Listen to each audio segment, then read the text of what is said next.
This expensive newspaper ad tells me that the government is trying to silence the voices of environmentalists. Wow, a full-page ad in a national newspaper, in newspapers around the country, in fact. That's a lot of money. Hundreds of thousands of dollars for sure, maybe over $1 million. And a slick online ad campaign, too. I mean, check out this sexy website with more tricks planned over the next month. It's called Blackout Speak Out. And though those millionaires don't need my help to promote their message, I'll give them some free advertising right now. They say, quote, our land, water, and climate are all threatened by the latest federal budget. Well, I had no idea Jim Flaherty was so powerful that he held in his hand that power to threaten the very earth we live on with the wave of his budget pen. But back to the ad, quote, proposed changes to Canadian law will weaken environmental rules and silence the voices of those who seek to defend them.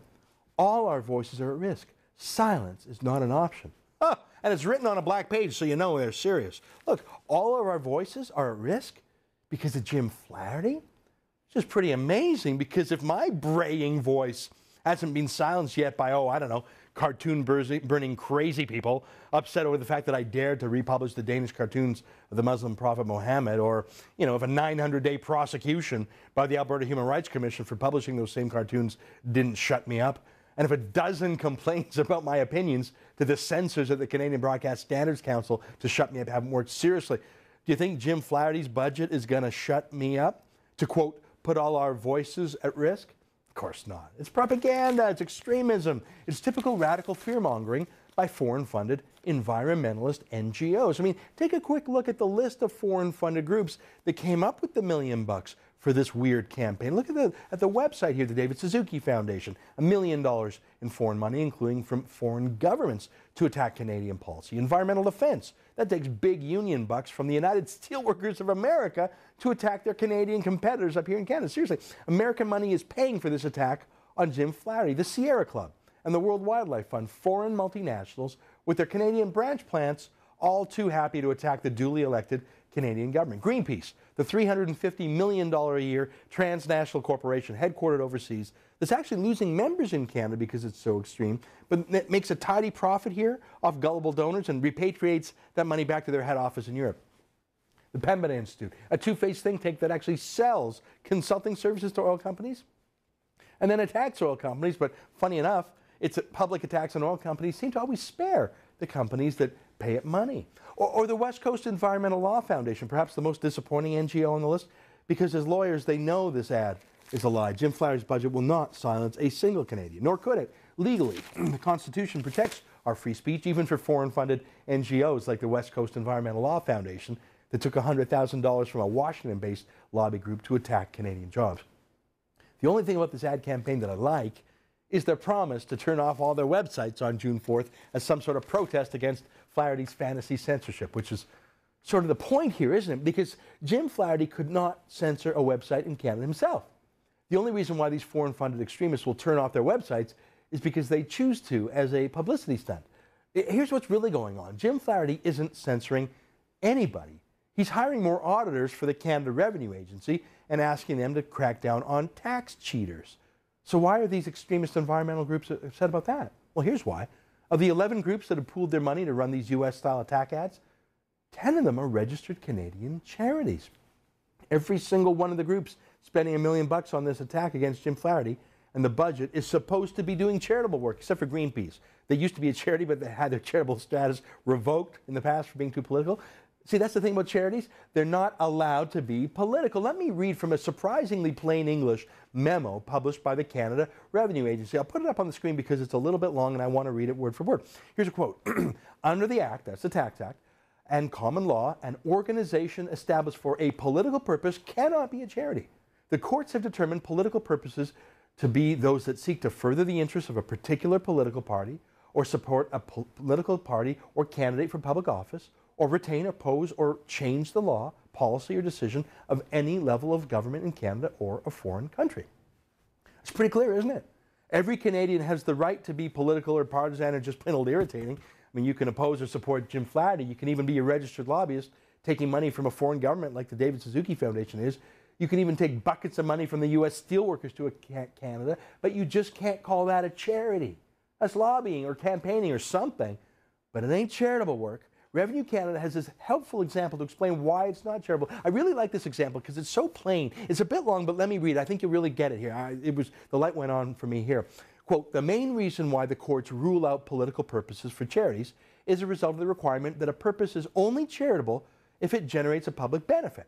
A political purpose, such as seeking a ban on deer hunting, this is just their example, requires a charity to enter into a debate about whether such a ban is good, rather than providing or working towards an accepted public benefit.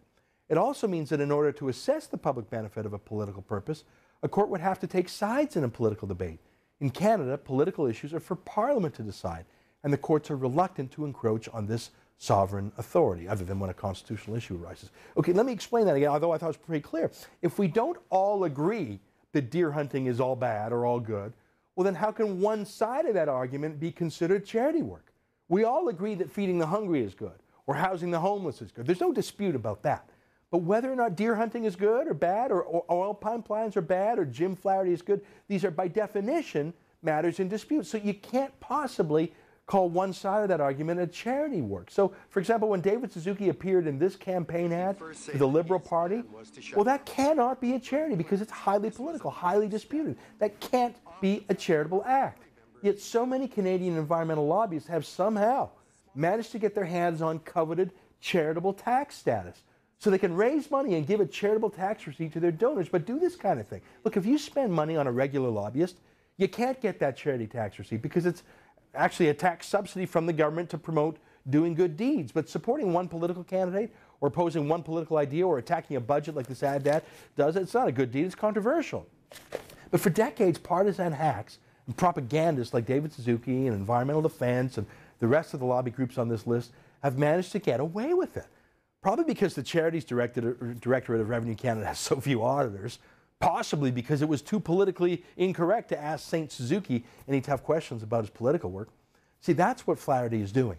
He's simply asking charities to follow the law. I read you the law. Flaherty's hiring auditors to make sure that happens. Now, David Suzuki can still bash conservatives and promote liberals all he likes. He just can't issue a charity receipt for it. Environmental Defense can still funnel big U.S. union money up here. They just can't pretend that's a neutral, charitable act anymore. They can't give a tax number for it anymore. No one is being silenced. They're just being reminded about the law. Even in this protest, even by signing this ad, these so-called charities prove they're violating the charities law because this ad campaign itself is intensely political. Look, it's illegal, just like the rest of their charitable scams are. Listen, I love mouthing off. I'm highly political, sometimes partisan, but I don't call what I do charity. It's business or politics or fun, whatever. But can you imagine if I call what I do here charity, like on par with training a seeing eye dog? This ad campaign is trying to defend an illegal tax scam. And ironically, this defense is itself an illegal tax scam. Hey, I've got an idea. I've got an environmental campaign these 11 political groups can get behind. It might even pass the non-political test. Seriously, let me suggest an ad campaign to these guys. They've obviously got millions of dollars. Let me suggest a way to spend a few.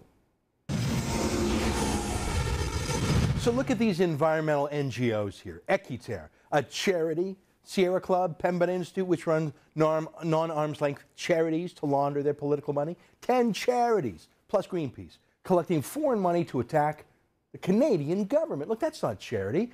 It's politics. It's anti-conservative politics, which is fine, but that ain't charitable work.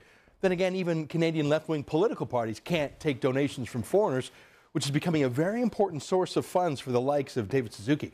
These Canadian charities are not charitable, and they're anti-Canadian. So here's my suggestion for them. They don't like oil. Fine, we got that.